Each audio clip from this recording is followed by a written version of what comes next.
जय हिंद। आज के वीडियो हम लोग देखने वाले हैं केमिस्ट्री फाउंडेशन कोर्स के अंतर्गत हमारा आज का टॉपिक रहने वाला है कक्षा ऑर्बिट या इसको कोश या सबसेल बोलते हैं, इसके बारे में जानेंगे। ऑर्बिट्स के बारे में जानेंगे, सब ऑर्बिट्स के बारे में जानेंगे और आप बाउ का नियम भी पढ़ेंगे। सबसे पहले हम लोग कक्षा ऑर्बिट या कोश सेल के बारे में जानते हैं। परमाणु के केंद्र में नाभिक होता है जिसके बाहर इलेक्ट्रॉन चक्कर लगाते हैं। इलेक्ट्रॉन जिस वृत्तीय पथ पर चक्कर लगाते हैं उसी वृत्तीय पथ को हम कक्षा यानी ऑर्बिट कहते हैं। इसे के एल और एम एन से दिखाते हैं। क्या बताया गया कि परमाणु के केंद्र में नाभिक होता है जिसके बाहर इलेक्ट्रॉन चक्कर लगाते हैं। इलेक्ट्रॉन जिस वृत्तीय पथ पर चक्कर लगाते हैं उस वृत्तीय पथ को हम कक्षा या ऑर्बिट कहते हैं। इसे के एल एम और एन से दिखाते हैं। के कक्षा का नाभिक के सबसे नज़दीक होता है। क्या होता है कि जो के कक्षा होता है वो नाभिक के सबसे नज़दीक होती है। जैसे जैसे कक्षा की दूरी नाभिक से बढ़ती जाती है ऊर्जा स्तर भी बढ़ता जाता है। क्या होता है कि जो के कक्षा होती है वो नाभिक के सबसे नज़दीक होती है। जैसे जैसे कक्षा की दूरी नाभिक से बढ़ती जाती है ऊर्जा स्तर भी बढ़ता जाता है। इसके बारे में थोड़ा सा रिमार्क देखते हैं हम लोग। जब कोई इलेक्ट्रॉन नाभिक से दूर जाती है, क्या बता रहा है कि जब कोई इलेक्ट्रॉन नाभिक से दूर जाती है तो उसकी ऊर्जा बढ़ती है। जब कोई इलेक्ट्रॉन नाभिक से दूर जाती है तो उसकी ऊर्जा बढ़ती है, अर्थात तो ऊर्जा को ग्रहण कर लेता है। किंतु जब वह नाभिक की ओर आता है तो उसकी ऊर्जा घट जाती है। किंतु जब वह मूल कक्षा में रहता है तो उसके ऊर्जा में कोई भी परिवर्तन नहीं होता है। बोरबरी योजना के अनुसार किसी भी कक्षा में इलेक्ट्रॉन की संख्या 2n2 के आधार पर होती है जहां n कक्षा की संख्या है। क्या होता है कि जो बोरबरी योजना के अनुसार किसी भी कक्षा में इलेक्ट्रॉनों की संख्या 2n2 के आधार पर होती है जहां n कक्षा की संख्या होती है। इलेक्ट्रॉन यानी ई माइनस बराबर होता है 2n2 इलेक्ट्रॉन की संख्या होती है। इसका फिगर कुछ इस प्रकार से होगा, यानी कि ये कक्षा देख सकते हैं। शुरू में नाभिक है बीच में और ये कक्षा है। ठीक है, पहला नंबर सबसे नाभिक के नज़दीक के होता है, फिर एल होता है, फिर एम होता है, फिर एन होता है। यानी ऊर्जा का बढ़ता हुआ क्रम यहाँ दिखाया गया है। यहाँ देखते हैं तालिका में कुछ, यानी कक्षा का नाम है, कक्षा की संख्या है और अधिकतम इलेक्ट्रॉन की संख्या है। क्या कह रहा है कि जो हमारी कक्षा के होता है इसमें संख्या जो कक्षा की संख्या n बराबर 1 तो अधिकतम इलेक्ट्रॉन के कक्षा में हमारा 2 रह सकते हैं। यानी कि इलेक्ट्रॉन 2n2 होता है सूत्र, इसमें जब हम 2 गुणे 1 का स्क्वायर करेंगे तो 2 होगा। और यल में जो है अधिकतम इलेक्ट्रॉन जो है 8 हो सकते हैं, यम कक्षा में जो है 18 हो सकते हैं और यन कक्षा में हमारा 32 हो सकता है। 2 8 18 32। अब हम लोग देखते हैं उप कक्षा यानी उपकोश सब ऑर्बिटल या सब सेल के बारे में। प्रत्येक कक्षा के अंदर उप कक्षा होती है। क्या बता रहा है कि प्रत्येक कक्षा के अंदर उप कक्षा होती है, इनका आकार अलग अलग होता है। प्रत्येक कक्षा के अंदर उपकक्षा होती है, इनका आकार अलग अलग होता है। इन उपकक्षाओं की खोज सोमरफील्ड ने किया था। इन्हें SPDF द्वारा दर्शाते हैं।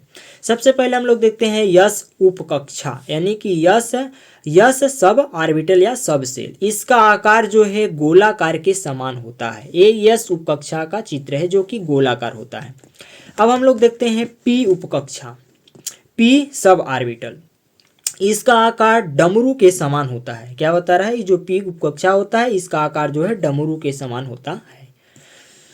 अब हम लोग देखते हैं डी उपकक्षा। इसका आकार जो है डबल डमरू के समान होता है। क्या बता रहा है कि जो डी उपकक्षा होती है इसका आकार जो है डबल डमरू के समान होता है। डी उपकक्षा जो कि डबल डमरू के समान है, कुछ इस प्रकार से इसका आकार होता है। अब हम लोग देखते हैं लास्ट एफ उपकक्षा। इसका आकार जो है 5 भुजा वाले डमरू के समान होता है। क्या होता है कि जो यफ उपकक्षा होता है इसका आकार 5 भुजा वाले डमरू के समान होता है। इसमें 5 भुजाएं जो दर्शाया गया है यफ उपकक्षा है। अब देखते हैं हम लोग उपकक्षा और इलेक्ट्रॉन। तो क्या बता रहा है कि जो यस उपकक्षा होता है इसमें 2 इलेक्ट्रॉन हो सकते हैं। यदि हम इसमें 4 का मल्टीप्लाई कर दें यानी कि पी उपकक्षा में 6, डी में 10 और एफ उपकक्षा में 14 इलेक्ट्रॉन हो सकते हैं। 2 में यदि हम 4 प्लस कर दें तो 6 हो जाता है।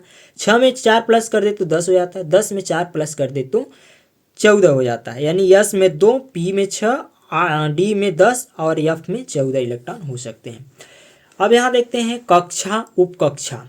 कक्षा के में 2, उपकक्षा यस में 2 और कक्षा यल में 8, उपकक्षा यस और पी होगा, इसमें 2 और 6, यस में 2 और पी में 6। यम में 18, यस पी डी, तो यस में 2, पी में 6, डी में 10। यन बराबर होता है 32, यस पी डी एफ, तो यस में 2 इलेक्ट्रॉन, पी में 6 इलेक्ट्रॉन, डी में 10 इलेक्ट्रॉन और एफ में 14 इलेक्ट्रॉन। अब हम लोग देखते हैं कक्षक यानी ऑर्बिट्स के बारे में। कक्षा के बाहर इलेक्ट्रॉनों का बादल बन जाता है जिससे हम कक्षक कहते हैं। क्या बताया गया कि कक्षा जो होती है उसके बाहर यदि इलेक्ट्रॉनों का बादल बन जाए तो जिसे हम कक्षक कहते हैं, यानी कक्षा के बाहर इलेक्ट्रॉनों का बादल बन जाना जिसे हम कक्षक कहते हैं। कक्षक की संख्या उपकक्षा में इलेक्ट्रॉनों की आधी होती है। क्या बताया गया कि कक्षक की संख्या उपकक्षा में इलेक्ट्रॉनों की आधी होती है। एक कक्षक में अधिकतम 2 इलेक्ट्रॉन हो सकते हैं। कक्षक में इलेक्ट्रॉन हुंड के नियम के अनुसार भरते हैं। इस नियम के अनुसार कक्षक में पहले एक एक करके इलेक्ट्रॉन प्रवेश करते हैं, उसके बाद विपरीत चक्रण में इलेक्ट्रॉनों का जोड़ा प्रारंभ होता है। उपकक्षा और कक्षक देख सकते हैं, यस में 2 इलेक्ट्रॉन होते हैं तो यस कक्षा में 2 इलेक्ट्रॉन, पी में 6 तो यहाँ 2 4 6 इस प्रकार से पी ऑर्बिटल। फिर यहाँ डी में 10 तो ये 10 इलेक्ट्रॉन है और एफ में 14, ये 7 बॉक्स होता है और 7 दूना 14 इलेक्ट्रॉन है। अब यहाँ देखते हैं हम लोग कक्षा उपकक्षा और कक्षक। कक्षा के होता है जिसमें 2 इलेक्ट्रॉन, उपकक्षा यस होता है और कक्षक इस प्रकार से कुछ इलेक्ट्रॉन भरा गया है, यस कक्षक। यल में 8 होते हैं और यस और पी आते हैं इसके अंतर्गत उपकक्षा, इस प्रकार से कुछ हो जाएगा, यस में 2, पी में 6। फिर है यम बराबर 8 कक्षा, यानी कि यम कक्षा में 18 इलेक्ट्रॉन, उपकक्षा होती है यस पी डी, तो यस पी और डी। यन कक्षा में 32 इलेक्ट्रॉन, उपकक्षा होती है यस पी डी एफ, चारों कक्षाएं आती हैं, इसमें यस ए है, पी है, डी है और एफ है। इनमें कौन सा सही है? ये कुछ एक तो हम लोग का है सही है, इलेक्ट्रॉन भरने का जो क्रम है वो हमारा डी नंबर का सही है। इस प्रकार से कुछ हमारा इलेक्ट्रॉन भरते हैं। नोट पॉइंट थोड़ा सा देखते हैं। अंतिम उपकक्षा के लिए ही कक्षक निर्माण किया जाता है। क्या होता है कि अंतिम उपकक्षा के लिए ही कक्षक का निर्माण किया जाता है। अब देखते हैं बहुत ही इंपॉर्टेंट टॉपिक जो कि केमिस्ट्री के अंतर्गत, पूरी केमिस्ट्री में ये नियम हमको पढ़ना होता है। आप बाउ का नियम, आप बाउ रचना करना या आप बाउ लॉ भी इसको कहते हैं। तो इनके अनुसार क्या था, आप बाउ जर्मन भाषा का शब्द है जिसका अर्थ होता है रचना करना। क्या बता रहा है कि जो आप बाउ है वो जर्मन भाषा का शब्द है जिसका अर्थ होता है रचना करना। तत्वों के इलेक्ट्रॉनिक विन्यास यानी इलेक्ट्रॉनिक कन्फिग्रेशंस को बनाना ही आप बाउ का नियम कहलाता है। तत्वों के इलेक्ट्रॉनिक विन्यास, इलेक्ट्रॉनिक कन्फिग्रेशन को बनाना ही आप बाउ का नियम कहलाता है। तो आप बाउ का कुछ नियम इस प्रकार से है। सबसे पहले इलेक्ट्रॉन 1s में जाएगा, 1s के बाद 2s में जाएगा, 2s से 2p में जाएगा, फिर 3s में जाएगा, फिर 3p में जाएगा, फिर 4s में जाएगा, फिर 3d में जाएगा, फिर 4p में, फिर 5s में, 5s से फिर 4d में जाएगा, 4d से 5p में, फिर 6s में, 6s से फिर जाएगा 4f में, 4f से 5d में, 5d से 6p में, फिर 6p से 7s में, फिर 7s से डायरेक्ट जाएगा 5f में, 5f से जाएगा 6d में, फिर जाएगा 7p में, फिर जाएगा 8s में। इस प्रकार से कुछ हमारा आप बाउ नियम बताता है कि इलेक्ट्रॉन किसमें भराएंगे। उपकोषों अथवा कक्षकों का ऊर्जा के बढ़ते क्रम। क्या होता है? उपकोषों अथवा कक्षकों का ऊर्जा के बढ़ते क्रम, यानी कि 1s 2s 2p 3p 4s 3d 4p 5s 4d 5p 6s 4f 5d 6p 7s 5f 6d 7p 8s, यानी 1s सब ऑर्बिट है और यह 1 जो है ऑर्बिट। आप बाउ के नियम के अनुसार कुछ तत्वों का इलेक्ट्रॉनिक विन्यास यानी इलेक्ट्रॉनिक कन्फिग्रेशन कुछ इस प्रकार है। हाइड्रोजन का 1s2 होता है, हीलियम का 1s2 यानी हाइड्रोजन का 1s1, हीलियम का 1s2, लिथियम का 1s2 2s1, बेरिलियम का 1s2 2s2, बोरान का होता है 1s2 2s2 2p1, कार्बन का होता है 1s2 2s2 2p2, ऑक्सीजन का परमाणु क्रमांक 8 होता है तो इसका इलेक्ट्रॉनिक विन्यास 1s2 2s2 2p4। एल्युमिनियम 13 का जो है एल्युमिनियम का परमाणु क्रमांक 13 होता है, इसका इलेक्ट्रॉनिक विन्यास जो है 1s2 2s2 2p6 3s2 3p1 होता है। क्रोमियम का परमाणु क्रमांक 24 होता है, इसका इलेक्ट्रॉनिक कन्फिग्रेशन जो है 1s2 2s2 2p6 3s2 3p6 4s2 3d4 5s1 और 3d5। 29 यानी कॉपर 29 का इलेक्ट्रॉनिक कन्फिग्रेशन है 1s2 2s2 2p6 3s2 3p6 4s1 3d10। आप बहु प्रिंसिपल के कुछ अपवाद भी पाए जाते हैं। कौन कौन अपवाद हैं कुछ देखते हैं हम लोग। सबसे पहला अपवाद होता है chromium 24। Chromium 24 1s2 2s2 2p6 3s2 3p6 4s2 3d4 4 में ना जाके ये गलत रूल है। हमारा जो सही कन्फिग्रेशन होगा क्रोमियम का वो है 1s2 2s2 2p6 3s2 3p6 3s1 3d5। ये सही है हमारा, क्योंकि यहाँ 2 इलेक्ट्रॉन है तो हमारा सिंगल इलेक्ट्रॉन s कक्षा में आएगा और यहाँ 5 हो जाएगा। ये अपवाद है। इसको कुछ इस पर एल्युमिनियम का भी देख सकते हैं और यानी कि एल्युमिनियम 4s1 3d5। 29 कॉपर भी अपवाद है, इसका इलेक्ट्रॉनिक कन्फिग्रेशन गलत ये है, यानी 1s2 2s2 2p6 3s2 3p6 4s2 3d9। एक गलत रूल है।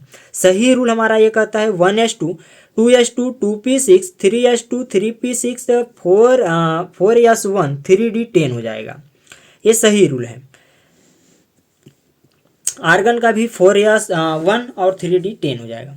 थर्ड नंबर एग्जाम्पल में देखते हैं हम लोग। इसका जो अबाव का अपवाद है वो है AU79 यानी सोना 1s2 2s2 2p6 3s2 3p6 4s2 और 3d10 होना चाहिए, लेकिन ये सही है। लेकिन इसमें जो कन्फिग्रेशन ये गलत है, यानी 4p6 5s2 4d1 10sp6 6s2 4f14 और 5d9 एक गलत है। सोना का 79 का कन्फिग्रेशन ये सही रूल है, सही तरीका ये है 1s2 2s2 2p6 3s2 3p6 4s2 3d10 4p6 5s2 4d10 5p6 6s1 4f14 और 5d10 ये सही है। फिर है चांदी सिल्वर यानी चांदी 47, इसका जो है ये ऊपर वाला गलत दिखाया गया है और नीचे वाला सही है।